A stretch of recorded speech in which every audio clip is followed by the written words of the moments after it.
One हम पढ़ रहे थे sexual harassment of women eight work place prevention prohibition and redressal act 2013। हमने चैप्टर 5 तक कर लिया था और हम अब बात करते हैं चैप्टर 6 की। चैप्टर 6 में ड्यूटीज़ ऑफ एम्प्लॉयर की बात की गई है, जो सेक्शन 19 है। 19 में ड्यूटीज़ ऑफ एम्प्लॉयर दिया हुआ है। चैप्टर 6 का नाम भी ड्यूटीज़ ऑफ एम्प्लॉयर है और सेक्शन 19 जो कि इसमें एक ही सेक्शन है और इसका भी नाम ड्यूटीज़ ऑफ एम्प्लॉयर है। अब हम आते हैं ड्यूटीज़ ऑफ एम्प्लॉयर की कि एम्प्लॉयर की ड्यूटी क्या क्या होगी।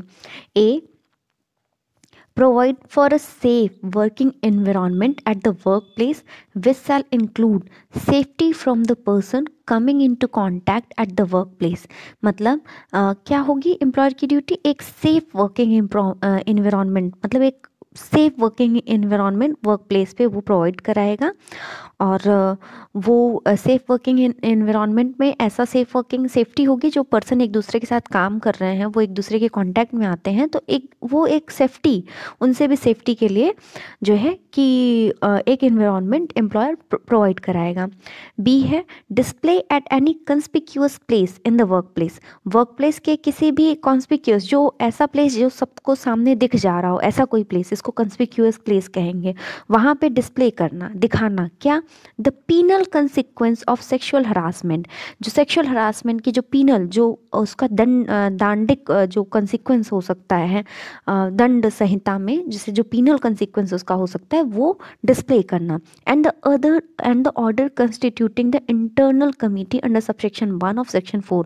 और ये भी वो डिस्प्ले करेगा किसी कंस्पिक्यूअस प्लेस पे कि इंटरनल कमिटी का जो ऑर्डर है वो, जो कि सबसेक्शन 1 ऑफ सेक्शन 4 में कंस्टिट्यूट किया गया है, वो भी डिस्प्ले करेगा। सी है organise workshop and awareness programme at regular interval for sensitising the employees with the provision of this act and orientation programme for the members of the internal committee in the manner as may be prescribe. क्या करेगा? वो workshop organise करवाएगा, awareness programme, सबकी जागरूकता के लिए वो programme organise करवाएगा एक रेगुलर इंटरवल पे अपने एम्प्लॉयज़ की जागरूकता के लिए, उनको सेंसिटाइज करने के लिए। किस चीज़ के सेंसिटाइज करने के लिए ये वर्कशॉप और अवेयरनेस प्रोग्राम होंगे? इस एक्ट के प्रोविजंस को बताने के लिए अवेयरनेस प्रोग्राम होंगे। और ओरिएंटेशन प्रोग्राम जो होगा वो इंटरनल कमिटी के मेंबर्स के लिए होगा। ठीक, ये एम्प्लॉयर की ड्यूटी है। डी है provide necessary facility to the internal committee और the local committee as the case may be for dealing with the complaint and conducting an inquiry. मतलब जो इंटरनल कमिटी और लोकल कमिटी है उसको क्या करेगा? वो नेसेसरी फैसिलिटीज़ प्रोवाइड कराएगा कि वो कंप्लेंट को कैसे डील करेगा, और इंक्वायरी कंडक्ट कराने में जो नेसेसरी फैसिलिटीज़ की रिक्वायरमेंट होगी वो प्रोवाइड कराएगा इंटरनल कमिटी को, लोकल कमिटी को। ठीक। ई है assist in securing the attendance of respondent and witnesses before the internal committee or the local committee as the case may be। मतलब लोकल कमिटी और इंटरनल कमिटी के पास respondent और witness proper time पे आ सकें, इसमें वो हेल्प करेगा। किसकी हेल्प करेगा? असिस्ट करेगा रिस्पोंडेंट की या फिर विटनेसेस की। ठीक है, वो हेल्प करेगा। ठीक। और एफ है make available such information to the internal committee और local committee as the case may be as it may required having regard to the complaint made under subsection 1 of section 9। जो complaint की गई है उसके internal committee और local committee में, उसमें information की जो ज़रूरत पड़ेगी इंटरनल कमिटी को, लोकल कमिटी को, वो इन्फॉर्मेशन वो से प्रोवाइड कराएगा।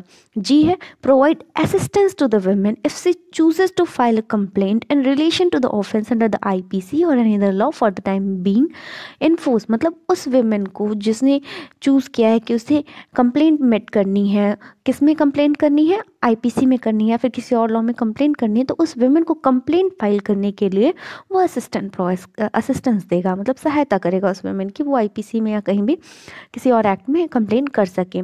एच है cause to initiate action under the IPC और any other law for the time being in force against the perpetrator. मतलब वो एक्शन इनिशिएट करवाएगा किसमें? आईपीसी में या किसी और लॉ में perpetrator के अगेंस्ट। और if the agree women so desires where the perpetrator is not an employee in the workplace at which the incidents of sexual harassment take place। और अगर एग्री वुमेन ये चाह रही है कि जो परपेट्रेटर, जो अगला अगेंस्ट एक्यूज्ड है ना, वो अगर एम्प्लॉय नहीं है उस वर्क प्लेस पे जहाँ की वो सेक्सुअल हरासमेंट का इंसिडेंस कमिट हुआ है, तो क्या मतलब अगर ये सेक्सुअल हरासमेंट का इंसिडेंस जो है वो कमिट हुआ है और वो जो परपेट्रेटर है वो क्या है, वो एम्प्लॉय नहीं है, तो वो उस एम्प्लॉयर जो है, एम्प्लॉयर की ड्यूटी है वो उस जो एम्प्लॉयर्स के जो एग्रीव वुमेन है जो काम कर रही है, अगर उसके खिलाफ जो कमिट हुआ है ये सेक्सुअल हरासमेंट का इंसिडेंस या फिर जो भी ऑफेंस, तो वो उस एग्री वुमेन को हेल्प करेगा कि वो आईपीसी में या किसी और एक्ट में उसके खिलाफ एक्शन ले सकती है, इसके लिए असिस्ट करेगा उस वुमेन को। ठीक, मतलब वुमेन उसके यहाँ एम्प्लॉय है और जो एक्यूज्ड है वो इसके यहाँ एम्प्लॉय नहीं है, तो एम्प्लॉयर की ड्यूटी होगी कि वो वुमेन को असिस्ट करेगा कि वो आईपीसी या और किसी लॉ में उसके खिलाफ एक्शन ले। ठीक, क्योंकि अगर एम्प्लॉय रहता उसके यहाँ तो इंटरनल कमिटी के पास वो वुमेन जाती। ठीक, आई है treat sexual harassment as a misconduct under the service rule and initiate action for such misconduct. मतलब सेक्सुअल हरासमेंट को सर्विस रूल में वो एक मिसकंडक्ट की तरह ट्रीट करेगा और एक्शन लेगा इस मिसकंडक्ट के लिए। ठीक, जे है monitor the timely submission of report by the internal committee. Internal committee के द्वारा जो रिपोर्ट्स सबमिट की जाती हैं उनको ये करेगा कि मॉनिटर करेगा कि टाइमली सबमिट की जाए। ठीक, तो इस तरीके से चैप्टर 6 कंप्लीट हुआ जो कि एम्प्लॉयर की ड्यूटी की बात करता था। अब चैप्टर 7 पे हम आते हैं, duties and power of district officer, और इसमें भी एक सेक्शन है, सेक्शन 20, जो हमें duties and power of district officer बताता है। द डिस्ट्रिक्ट ऑफिसर शैल क्या करेगा, monitor the timely submission of report furnished by the local committee. Local committee timely report को सबमिट करती है, इसको मॉनिटर करेगा। ठीक, और बी है take such measures as may be necessary for engaging non governmental organisation for creation of awareness on sexual harassment and the rights of women. मतलब क्या करेगा कि जो नॉन गवर्नमेंट ऑर्गेनाइजेशन एनजीओ जो हैं वो अवेयरनेस फैला रही हैं सेक्सुअल हरासमेंट के बारे में, लोगों के को अवेयर कर रही हैं और जो वुमेन्स के राइट के बारे में लोगों को अवेयर कर रही हैं, उनको नेसेसरी हेल्प प्रोवाइड कराएगा। मतलब ठीक है, तो ये डिस्ट्रिक्ट ऑफिसर की पावर्स एंड ड्यूटीज़ हैं। इस तरीके से चैप्टर 7 हो गया। अब चैप्टर 8 हम देखते हैं, मिसलेनियस, जो कि लास्ट चैप्टर है। सेक्शन 21 हम देखते हैं, committee to submit annual reports. Subsection 1 बताता है द इंटरनल कमिटी और local committee as the case may be shall in each calendar year prepare. मतलब इंटरनल कमिटी या लोकल कमिटी क्या करेगी, हर कैलेंडर ईयर में प्रिपेयर करेगी। क्या प्रिपेयर करेगी, in such form and at such time as may be prescribe, ऐसे फॉर्म में या ऐसे समय पर जो कि प्रेस्क्राइब किया गया हो, an annual report and submit the same to the employer and district officer। मतलब क्या है, इंटरनल कमिटी लोकल कमिटी हर कैलेंडर ईयर में एक एनुअल रिपोर्ट प्रिपेयर करेगी और उससे क्या करेगी, एम्प्लॉयर या डिस्ट्रिक्ट ऑफिसर को सबमिट करेगी। इंटरनल कमिटी एम्प्लॉयर को सबमिट करेगी, लोकल कमिटी डिस्ट्रिक्ट ऑफिसर को सबमिट करेगी एनुअल रिपोर्ट। ठीक, सबसेक्शन 2 बताता है the district officer shall forward a brief report on the annual reports received under subsection 1 to the state government. मतलब district officer जो annual reports उसे प्राप्त हुई है उसकी एक ब्रीफ रिपोर्ट क्या करेगा, स्टेट गवर्नमेंट को भेजेगा। Internal committee local committee employer या डिस्ट्रिक्ट ऑफिसर को भेजेंगे, डिस्ट्रिक्ट ऑफिसर उन रिपोर्ट्स की एक ब्रीफ रिपोर्ट स्टेट गवर्नमेंट को भेजेगा। तो इस तरीके से सेक्शन 21 कंप्लीट हुआ। अब हम आते हैं सेक्शन 22 पे, employer to include information in annual report. ठीक, the employer shall include in its report the number of cases file. Employer क्या क्या इंक्लूड करेगा अपनी रिपोर्ट में कि कौन कौन से केसेस, उन नंबर ऑफ केसेस मतलब केसेस के नंबर्स, और फिर if any and that disposal under the act in the annual report of his organisation. अपने ऑर्गेनाइजेशन की एनुअल रिपोर्ट में उसके डिस्पोजल के बारे में, मतलब केसेस कितने फिल हुए हैं, उनका नंबर, उनका डिस्पोजल, और where no such report is required to be prepared intimate such number of cases if any to the district officer. अगर ऐसी कोई रिपोर्ट उसे रिक्वायर नहीं की गई है कि आपको नहीं प्रिपेयर करनी है, तो वो जो नंबर ऑफ केसेस हैं उसे डिस्ट्रिक्ट ऑफिसर को कम्युनिकेट करेगा, इंटीमेट करेगा। ठीक, सबसे पहले तो एम्प्लॉयर अपने इन्फॉर्मेशन में क्या इंक्लूड करेगा, नंबर ऑफ केसेस और उसके डिस्पोजल के बारे में। अगर ऐसी कोई रिपोर्ट उससे नहीं मांगी गई है, उसे नहीं रिक्वायर की गई है कि वो प्रिपेयर करे, तो वो क्या करेगा कि नंबर ऑफ केसेस कितने फिल हुए वो डिस्ट्रिक्ट ऑफिसर को बताएगा। ठीक, section 23, appropriate government to monitor implementation and maintain data. Appropriate government क्या करेगा कि इम्प्लीमेंटेशन को मॉनिटर करेगा और डेटा को मेंटेन करेगा कि कितने नंबर ऑफ केसेस फाइल किए गए हैं और उनका डिस्पोजल कैसे हुआ है। मतलब sexual harassment of women at work place से रिलेटेड, मतलब क्या करेगा, पहले तो मॉनिटर करेगा और इसके इम्प्लीमेंटेशन को, डेटा मेंटेन करेगा कि कितने नंबर ऑफ केसेस फाइल हुए हैं और कैसे उसका डिस्पोजल हुआ है। तो अप्रोप्रिएट गवर्नमेंट की ये ड्यूटी है।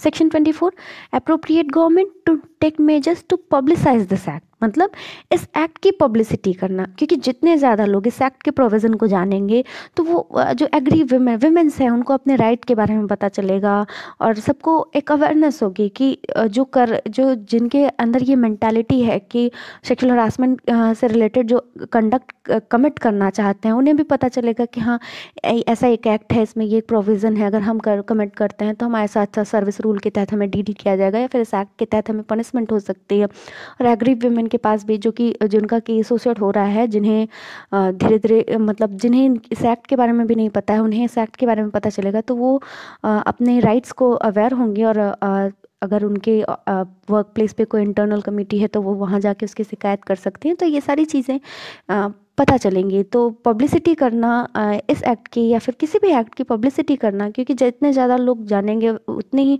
ऑर्डरली और एक लॉ अबाइडिंग सोसाइटी का निर्माण होगा। तो इस तरीके से ये एक ड्यूटी है अप्रोप्रिएट गवर्नमेंट की कि वो करें। तो हम देखते हैं ए क्या कहता है, मतलब the appropriate government may subject to the availability of financial and other resources. Appropriate government financial resources जितने भी उसके पास हैं उसके आधार पर मतलब एक क्या करेगी, A develop relevant information, education, communication and training material and organise awareness programme to advance the understanding of the public of the provision of this act providing for protection against sexual harassment of women at work place. मतलब information को develop करेगी, education देगी और communicate करेगी इस act के बारे में कि ताकि पब्लिक को पता चल सके, ठीक, इस एक्ट के बारे में। और बी है formulate orientation and training programme for the members of local committee. Local committee के मेंबर्स के लिए वो ओरिएंटेशन और ट्रेनिंग प्रोग्राम कंडक्ट करवाएगी, फॉर्मुलेट करेगी, ठीक। सेक्शन 25 कहता है power to call for information and inspection of records, ठीक। Subsection 1, the appropriate government on being satisfied that it is necessary in the public interest or in the interest of women employees at a workplace to do so order in writing।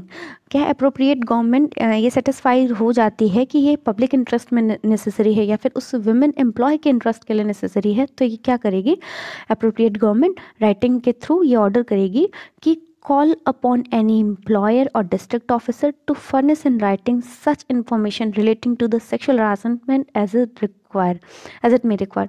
मतलब एक किसी employer या district officer को call करेगी कि आप मेरे पास आइए और राइटिंग में ऐसी इन्फॉर्मेशन जो भी सेक्सुअल हरासमेंट से रिलेटेड जो इन्फॉर्मेशन है आप मुझे फर्निश कीजिए, मुझे दीजिए, ठीक। Authorise any officer to make inspection of the record and work place in relation to sexual harassment. किसी भी ऑफिसर को ये ऑथराइज करेगी कि आप रिकॉर्ड्स को इंस्पेक्ट करिए और किसी भी वर्क प्लेस में जो सेक्सुअल हरासमेंट से रिलेटेड जो भी इंसिडेंट्स हुआ उसका, ठीक।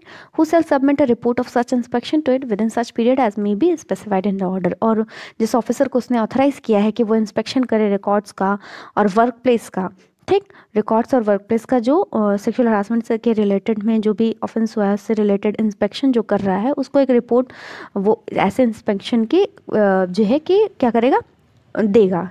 पहली चीज़ तो ऑथराइज करेगी कि आप इंस्पेक्शन करिए रिकॉर्ड्स का, वर्क प्लेस का, और इंस्पेक्शन की जो रिपोर्ट होगी वो ऐसे पीरियड में जैसे कि ऑर्डर में स्पेसिफाई किया गया है वो सबमिट करेगा रिपोर्ट किसके पास, अप्रोप्रिएट गवर्नमेंट के पास, ठीक। और मतलब क्या है कि इसमें अप्रोप्रिएट गवर्नमेंट किसी भी एम्प्लॉयर या डिस्ट्रिक्ट ऑफिसर को से कोई भी इन्फॉर्मेशन मंगवा सकती है और किसी भी ऑफिसर को ये ऑथराइज कर सकती है कि आप जाइए और इंस्पेक्शन करिए और इंस्पेक्शन की जो रिपोर्ट है वो सबमिट करिए। सबसेक्शन 2 हमें बताता है every employer and district officer shell produce on demand before the officer making the inspection all information, record and other document in his custody having a bearing on the subject matter of such inspection। जो employer या जो district officer है वो क्या करेगा, वो जो inspection कर रहा है ऑफिसर जिसको कि अप्रोप्रिएट गवर्नमेंट ने ऑथराइज किया है उसको क्या करेगा, उसको ये जो उस सब्जेक्ट मैटर से रिलेटेड जो भी इंफॉर्मेशन है, रिकॉर्ड है, डॉक्यूमेंट, वो उसकी डिमांड पर से पहुंचाएगा। ये इस एम्प्लॉयर और डिस्ट्रिक्ट ऑफिसर की ड्यूटी है, ठीक। इस तरीके से सेक्शन 25 हुआ। अब सेक्शन 26 देखते हैं, penalty for non compliance with provision of this act where the employer fails to. Employer fail करता है, एम्प्लॉयर नहीं कर पाता है, फेल हो जाता है किस चीज़ में, constitute an internal committee under subsection 1 of section 4, section 4 के सबसेक्शन 1 में इंटरनल कमेटी कंस्टिट्यूट करने से वो फेल हो जा रहा है, ठीक। B, take action under section 13, 14, 22, 13, 14 और 22 में एक्शन लेने से भी फेल कर जा रहा है, ठीक। कंट्रावीन्स और अटेम्प्ट टू कंट्रावीन और abets contravention of other provision of this act और any other rule made thereunder, मतलब ए था कि इंटरनल कमेटी नहीं फॉर्म कर पा रहा है एम्प्लॉयर, और बी है कि वो 13, 14, 22 में एक्शन नहीं ले पा रहा है, या फिर सी कहता है किसी और प्रोविजन, इस एक्ट किसी और प्रोविजन को कंट्रावीन कर रहा है, तो क्या होगा, he shall be punishable with fine which may extend to 50,000 rupees, 50,000 का जुर्माना उसके खिलाफ लगाया जा सकता है, उस एम्प्लॉयर के खिलाफ, ठीक। सबसेक्शन 2 हम देखते हैं, if any employer after having been previously convicted on of an offense punishable under this act subsequently commits and is convicted of the same offense he shall be liable to, मतलब क्या था, employer जो है उसने पहले भी एक बार ये काम ऑफेंस कमिट कर लिया है इस एक्ट के अंदर, वो दोबारा फिर वही ऑफेंस इस एक्ट के अंदर कमिट कर रहा है, तो क्या होगा, twice the punishment which might have been imposed on a first conviction subject to the punishment being maximum provided for the same offense, मतलब क्या है, उसके ऊपर जो फर्स्ट कन्विक्शन में जो उसके ऊपर पनिशमेंट इम्पोज की गई थी उसका ट्वाइस पनिशमेंट, उसका दुगना पनिशमेंट इस बार इम्पोज किया जाएगा उसके ऊपर, ठीक। Provided that in case a higher punishment is prescribed under any other law for the time being in force for the offence for which the accused is being prosecuted the court shall take due cognizance of the same while awarding the punishment, मतलब क्या है कि इस act के अलावा किसी और act में उस ऑफेंस के लिए कोई हायर पनिशमेंट प्रोवाइड की गई है तो कोर्ट क्या करेगा, कोर्ट उस ऑफेंस का भी कॉग्निजेंस लेगा और उसके खिलाफ भी वो सज़ा सुना सकता है, ठीक। Subsection 2, cancellation of his licence और विड्रॉल और नॉन रिन्यूएबल और अप्रूवल और कैंसिलेशन ऑफ द रजिस्ट्रेशन, क्या है कि उसका जो लाइसेंस है उसको कैंसिल किया जा सकता है या फिर विड्रॉ किया जा सकता है, उसका नॉन रिन्यूएबल किया जा सकता है और या उसकी अप्रूवल को भी कैंसिल कर सकते हैं और या फिर उसकी रजिस्ट्रेशन को कैंसिल किया जा सकता है बाय द गवर्नमेंट और local authority required for carrying out the business और एक्टिविटी, मतलब कौन कर सकता है कि उसके लाइसेंस को कैंसिल कर दिया जाएगा या विड्रॉ कर दिया जाएगा या फिर रिन्यू नहीं किया जाएगा या फिर उसके रजिस्ट्रेशन को कैंसिल कर दिया जाएगा, कौन करेगा, गवर्नमेंट या लोकल अथॉरिटी जो कि उसके बिजनेस या एक्टिविटी को कंडक्ट करने के लिए ज़रूरी था उसको ये कर दिया जाएगा, ठीक। इस तरीके से हमने देखा कि इस एक्ट के एम्प्लॉयर को क्या क्या पनिशमेंट हो सकती है।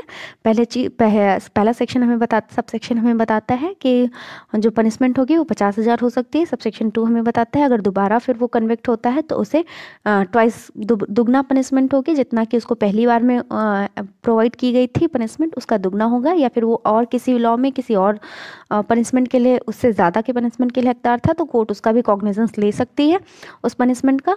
और सबसेक्शन 2 का क्लॉज 2 हमें बताता है कि उसके लाइसेंस को भी विड्रॉ किया जा सकता है या फिर कैंसिल किया जा सकता है उसके रजिस्ट्रेशन को, ये सब चीज़ें हैं। Section 27 cognizance of offence by court, cognizance के बारे में बात करता है। Subsection 1 no court shall take cognizance of any offence punishable under this act और any rule made thereunder save on a complaint made by the aggrieved women और any person authorised by the internal committee और local committee in this behalf. Court cognizance नहीं लेगी किसी भी offence का जो कि पनिशेबल है इस एक्ट के अंदर या फिर इस एक्ट के द्वारा रूल जो बनाए गए हैं उसके अंदर पनिशेबल है, नहीं लेगी लेकिन कब लेगी कब, अगर एग्रीव्ड वुमेन उसके कंप्लेंट करती है या फिर कोई ऐसा पर्सन जो इंटरनल कमिटी या लोकल कमिटी के द्वारा ऑथराइज किया जाता है। मतलब क्या है कि ये एक्ट नेगेटिव तरीके से हमें ये बताता है कि कोर्ट कॉग्निजेंस कब लेगी जब एग्रीव्ड वुमेन खुद कंप्लेंट करे या फिर इंटरनल कमिटी या लोकल कमिटी के द्वारा ऑथराइज कोई पर्सन कंप्लेंट करे तो कोर्ट कॉग्निजेंस लेगी। सबसेक्शन 2 में बताता है no court inferior to that of metropolitan magistrate और judicial magistrate of the first class shall try an offence punishable under this act. मतलब मेट्रोपॉलिटन मजिस्ट्रेट या judicial magistrate of first class ही इस act के अंदर जो ऑफेंसेस पनिशेबल हैं उनको कॉग्निजेंस लेंगे। और सबसेक्शन 3 हमें बताता है every offence under this act shall be non cognizable, मतलब इस एक्ट के सारे ऑफेंसेस नॉन कॉग्निजेबल हैं। ठीक, ये सारे पॉइंट्स प्री के तरीके से आप हम देखते हैं प्रिलिमिनरी एग्जाम पे, तो ये सारे पॉइंट्स बड़े इंपॉर्टेंट होते हैं। ये जैसे आपसे पूछा जा सकता है कि इस एक्ट के जो ऑफेंसेस हैं वो कॉग्निजेबल हैं या नॉन कॉग्निजेबल हैं, या फिर ट्रायल कॉल करेगा तो नॉन कॉग्निजेबल है, ट्रायल मेट्रोपॉलिटन मजिस्ट्रेट या फिर जुडिशियल मजिस्ट्रेट फर्स्ट क्लास करेगा। ठीक, सेक्शन 28 बताता है act not in derogation of any other law, मतलब इस एक्ट के प्रोविज़न वो किसी भी और लॉ के एडिशन में है, डिरोगेशन में नहीं है। सेक्शन 29 हमें बताता है power of appropriate government to make rule, मतलब 29 में बहुत सारे हम जब कोई भी एक्ट पढ़ते हैं तो हम देखते हैं कि जब उस एक्ट से रिलेटेड कोई रूल बनाने की पावर होती है वो किसके पास होती है, कि सेंट्रल गवर्नमेंट के पास होती है, स्टेट गवर्नमेंट के पास होती है। तो इस एक्ट में जो रूल्स बनाने की पावर है वो सेंट्रल गवर्नमेंट के पास है, और वो रूल क्या है वो सबसेक्शन 2 में एक लंबी सी लिस्ट प्रोवाइड की गई है। तो ये है रूल्स, और सबसेक्शन 3 वही बताता है कि जब रूल बना लिए जाएंगे तो सेंट्रल गवर्नमेंट क्या करेगी कि उस रूल को विद इन 30 डेज़ दोनों हाउसेज ऑफ पार्लियामेंट में रखेगी। वो 30 डेज़ एक सेशन में भी हो सकता है, फिर सक्सेसिव सेशन में भी हो सकता है, और फिर जब दोनों हाउसेज उस रूल को पास करते हैं तभी वो रूल जो है कि एप्लीकेबल होगा। ये चीज़ें जो है ये बताई गई हैं रूल मेकिंग पावर के बारे में, सेक्शन 29 हमें बात करता है। ठीक, सेक्शन 30 डिफ़िकल्टी को रिमूव करने की बात करता है कि अगर इस एक्ट के इम्प्लीमेंटेशन में कोई डिफ़िकल्टी आती है तो उस डिफ़िकल्टी को रिमूव करने का राइट किसके पास है, पावर किसके पास है, तो वो भी सेंट्रल गवर्नमेंट के पास है कि अगर इस एक्ट के प्रोविजंस को इम्प्लीमेंट करने में कोई डिफ़िकल्टी आ रही है तो वो भी सेंट्रल गवर्नमेंट करेगी।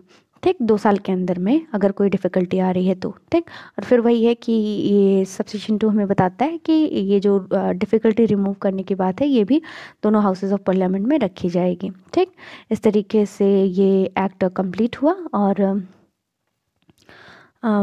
Thank you so much, thank you so much. उम्मीद करती हूँ आपको पसंद आया होगा मेरा ये एफर्ट। ठीक है, थैंक यू सो मच।